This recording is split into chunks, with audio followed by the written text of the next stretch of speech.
Hi YouTube viewers அனைவருக்கும் என் இனிய அஸ்ஸலாமு அலைக்கும் ரஹ்மத்துல்லாஹி வபரகாத்துஹு.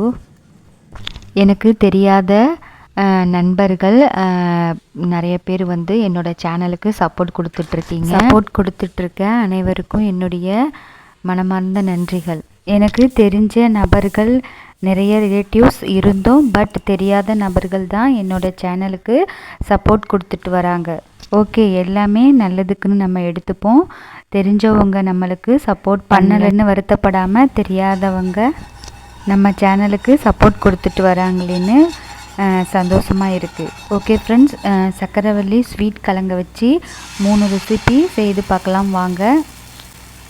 மோஸ்ட்லி நம்ம சவாரி கட்டை கிழங்குல தான் டிஃப்ரெண்ட்டாக செய்து சாப்பிடுவோம். யாரெல்லாம் சக்கரவள்ளி கிழங்குல இது போல் செய்து சாப்பிட்ருக்கீங்கன்னு கமெண்டில் சொல்லுங்கள். இதை வந்து தோலை எடுத்துட்டு நல்லா அலசிட்டு நல்லா துருவிடுங்க. பூ போல் துருவிட்டு அதோட சேர்த்து தேங்காய் வந்து ஒரு மூடி வச்சுக்கோங்க. தேங்காயும் 4 ஏலக்காய் போட்டு மிக்சியில் நல்லா அரைச்சி எடுத்துருங்க.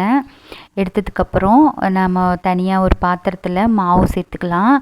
என்ன மாவு? 2 டம்ளர் பச்சரிசி மாவு சேர்த்துருக்கேன், 1 டம்ளர் கோதுமை மாவு சேர்த்துருக்கேன். சேர்த்து அதுக்கப்புறம் இந்த அரைச்ச கிழங்க வந்து அந்த விழுதை வந்து இந்த மாவுலேயே போட்டு ஒன்றா மிக்ஸ் பண்ணி எடுத்துக்கோங்க. கொஞ்சம் டேஸ்ட்டுக்கு சர்க்கரை சேர்த்துக்கோங்க. நாட்டு சர்க்கரை, ஒயிட் சர்க்கரை எது வேணாலும் சேர்த்துருக்கலாம். நான் ஒயிட் சர்க்கரை சேர்த்துருக்கேன். உப்பு சால்ட்டு வந்து கொஞ்சமாக சேர்த்துக்கோங்க.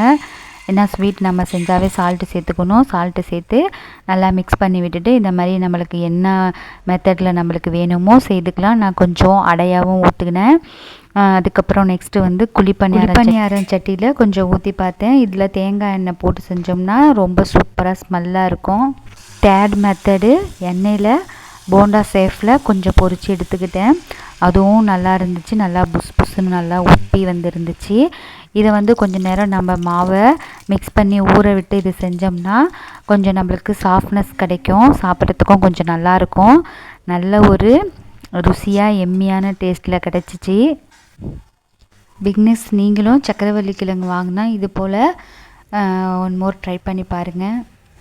டிஃப்ரெண்ட்டாக செய்து பாருங்கள். டிஃப்ரெண்ட்டான டேஸ்ட் கிடைக்கும். 3மே ஒரே மாவு தான், ஆனால் வேறு மெத்தடில் செஞ்சுருக்கேன். அவ்வளோதான் டிஃப்ரெண்ட்டு. எல்லோரும் டிஃப்ரெண்ட்டாக செய்து டிஃப்ரெண்ட்டாக சாப்பிடுங்க. லைஃப்பை ஹாப்பியாக என்ஜாய் பண்ணுங்கள். ஓகே, தேங்க்ஸ் ஃபார் வாட்சிங். நம்மளோட வீடியோவை தொடர்ந்து பார்த்துட்டு வாங்க. என்னுடைய சேனலுக்கு மோட்டிவேஷனாக அமையும். Okay, see you, bye.